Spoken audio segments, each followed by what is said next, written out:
Hey, welcome to another special rewind episode of You Had Me at Black. I'm Martina Abraham Zalunga. We are in the kitchen cooking up a new season for y'all and figured in the meantime, why not revisit some of our favorite episodes from the past? Today's rewind comes from Marlon.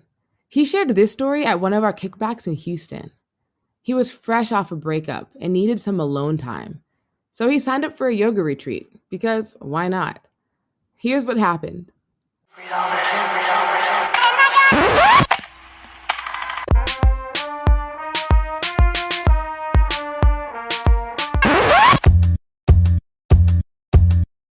You're listening to You Had Me at Black. Black. Right in the heart of the city. Black. Man, listen, man. Black.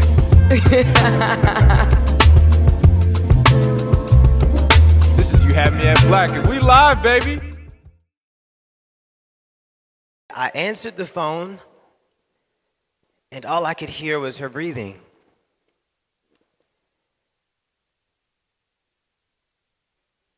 And then from the silence, she spoke in a way that was more grounded than I've ever heard her speak before. And she said,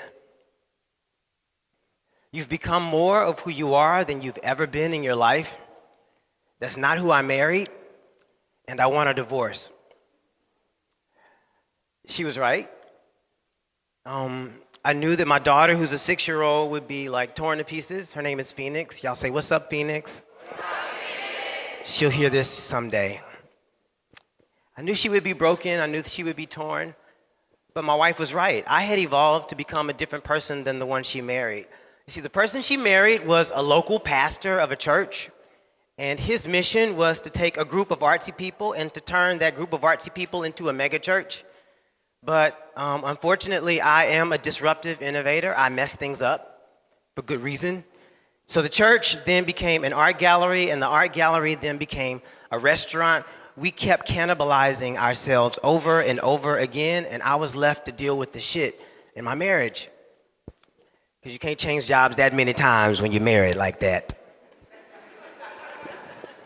And stay married like that. I recognized that the thread that was woven into the fabric of every change and everything that I had to deal with was yoga. Yes, yoga. I know y'all see a black man up here talking about yoga, but I'm a yoga practitioner. And yoga was the thread woven into the fabric of how I processed the shit to fertilize my future, right? So what ultimately happened was that a friend of mine, Danielle Fanfare, asked me to go practice yoga when I told her I no longer wanted to exercise just to exercise. And y'all, I went to the YMCA downtown to practice yoga, and it was love at first sun salutation, right? I mean, the breathing in and out, the drishti or the focus, setting your gaze on something. Yoga made me question everything about my life because yoga is nosy as hell. In every pose, it asked me questions like, what did you want to release off your mat like you were releasing air on your mat? What did you want to set your focus on to create balance off of your mat that you were setting your focus on to create balance on your mat? Yoga was influencing me in ways that I had never been influenced before, but it just wasn't perfect because the yoga studio that I practiced at, I was the only black male, which meant that oftentimes when I walked into class, it was all white women. And many of them assumed that I had walked into the women's restroom is what it sort of felt like. They were covering themselves up, watching me everywhere I went just to make sure, I don't know, I wasn't a nigga with an attitude trying to steal a look. Ultimately, I decided that I was going to practice in the front of the room so I wouldn't be distracted by them looking at me and me seeing them looking at me, right? So I practiced in the front of the room. Lo and behold, all the experienced yoga practitioners always practiced on the front row in the studio. So to the left of me and to the right of me were the dopest yogis in the city, many of whom were teachers. I was a spiritual teacher at the time, but these spiritual teachers, they had depth, but they also knew how to kick it and have fun. They kissed each other in the mouth. It was disgusting and divine at the same time. These teachers taught from the soul, but they frolicked all over the earth as if they were spirits and boundless. I said to myself, self, that's the kind of teacher I want to be. The next day, my teacher and the owner of the studio came up to me and said, Marlon, would you like to become a teacher? She said, we're going on a 21-day immersion to Panama, and it's only $6,000. I ain't never heard only and $6,000 that close together. Y'all, I had the desire, but I did not have the dollars. 7 days later, can you say 7 days later? A dude who left our church because as we transitioned from one thing after the next, we lost over 500 people who were connected to our church. I had lost my marriage and I had lost my ministry at the same damn time. One of the members who had left called and said, hey, I want to talk to you.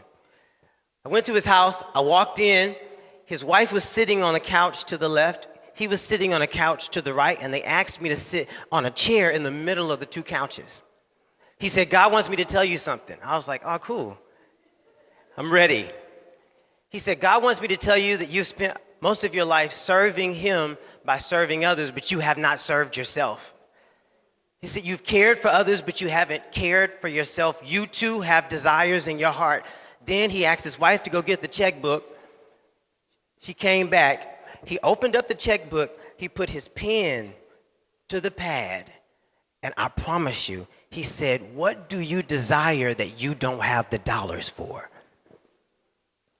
3 months later, I was on a bus headed to Panama City.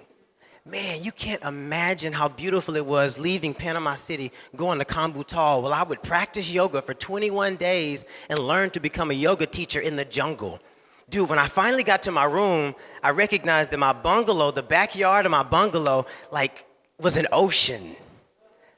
And so there was this stream that came down from the mountain into the ocean. And when I first got there on day 1 of 21 days, I stood in the stream and the water was moving past my heels and tickling my toes. And I can literally still hear the symphony of silence with the ocean and the water moving.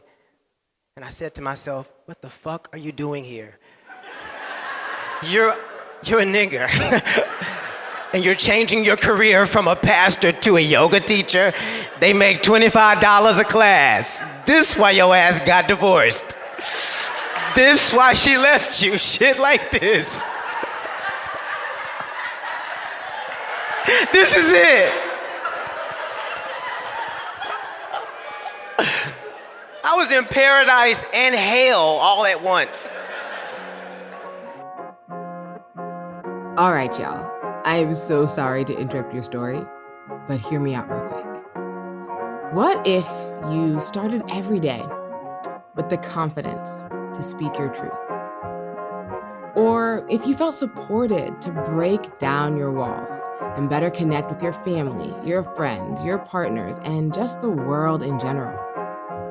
Or if you had the tools to express all of the feelings, thoughts, and stories that live deep within your soul? What would that do for you? We started You Had Me at Black with the mission to reclaim the Black narrative and inspire people to walk boldly on their own. And for the last 4 years, we've been passing the mic across the country to share our stories. Now, we're taking it one step further and giving y'all the tools and the space to become stronger storytellers every day. Today, we're excited to introduce Team You Had Me at Black. It's a digital kinship designed for Black folks who are inspired to use their voices to connect, heal, and ultimately to liberate. Team You Had Me at Black opens for everyone in early 2021.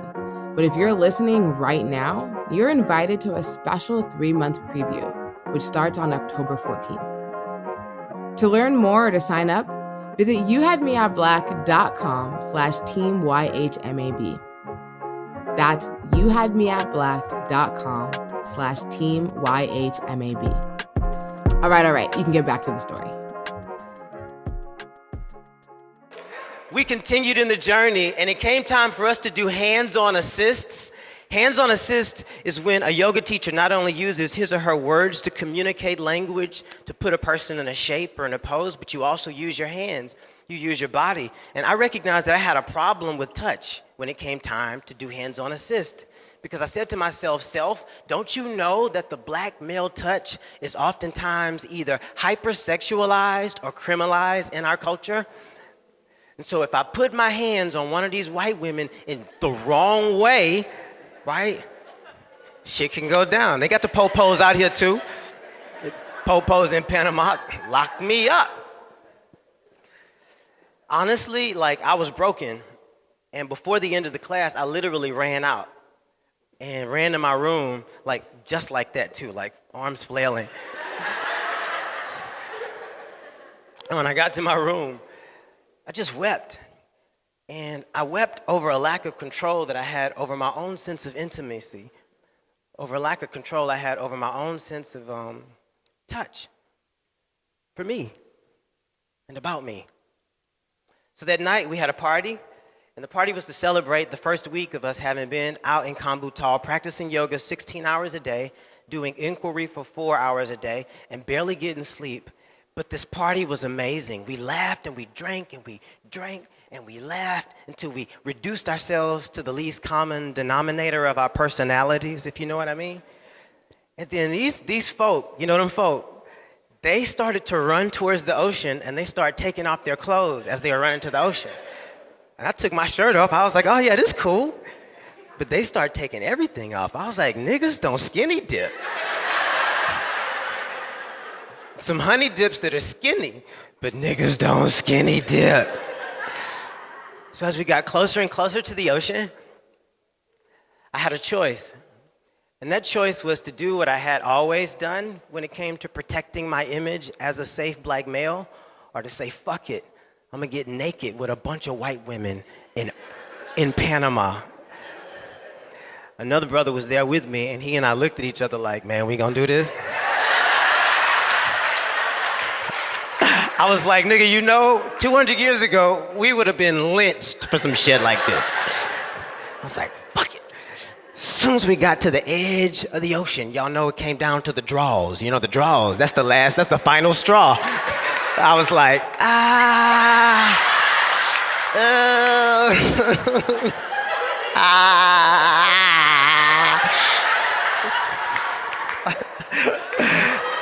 I took them hoes off, I jumped in that water.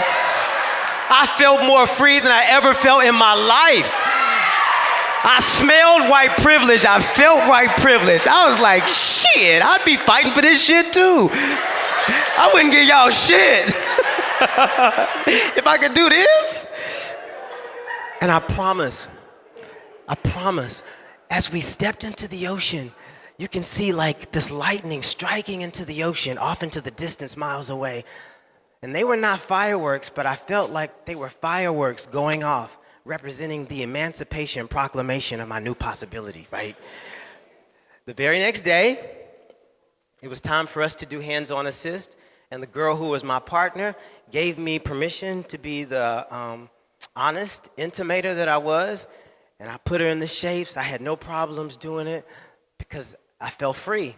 Well, every single day, I would run from my bungalow down the beach to this rock formation that was like 2 stories high, and before the sun would rise over the mountains, I'd climb the rock, and that's when SZA first came out. Y'all know that joint gets you emotional, right?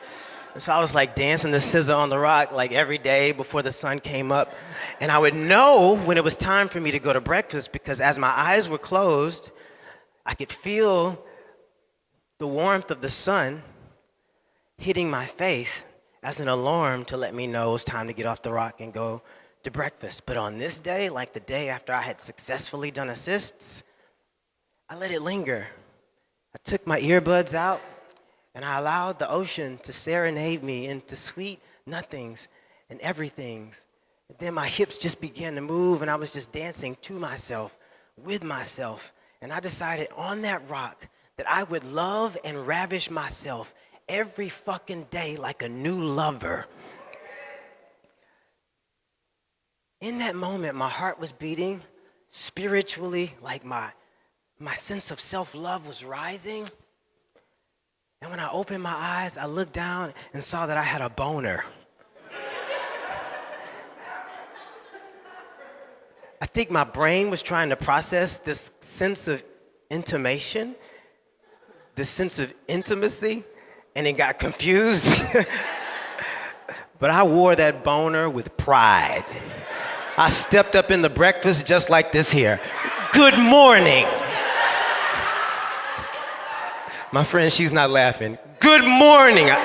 They look just like you. I pointed in her direction. Ultimately, I got my certificate and I also got self-love. So when I got home, I had not seen my daughter in 21 days. And I showed her the certificate. We laughed, we played, and we laughed. And it was time for bedtime. She goes to bed at 7:30. But I said, you know what, it's 6:30. Why don't I sit down and talk to my baby girl before she goes to bed? So we laughed and we talked and we talked and we laughed. I thought 45 minutes had passed, but I looked at my watch. And do you know, guys, that 4 hours had passed? And I leaned forward and I said, Phoenix, I said, baby, Daddy is so proud of you. In the 21 days that Daddy has been gone, you have grown so much. What you say about what you think and how you think it is so powerful. Daddy loves you so much. And then she kind of smirked. I was like, what? She leaned forward and she said, Daddy, I always talk like this. She said, you just never listened. Then she leaned forward and touched me on my knee. And she said, Daddy, I'm proud of you for growing in the past 21 days. And then she tapped me on the knee and said, good night.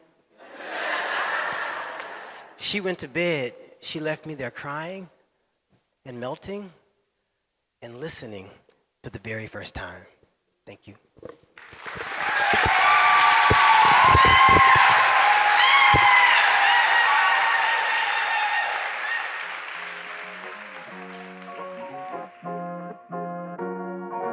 Thanks for listening to You Had Me at Black. We're currently accepting story pitches for our upcoming season. The theme is unraveling because, after all, for better or for worse, so much about the world as we know it is unraveling. To learn more and to pitch your story, visit youhadmeatblack.com/tell-a-story. Peace.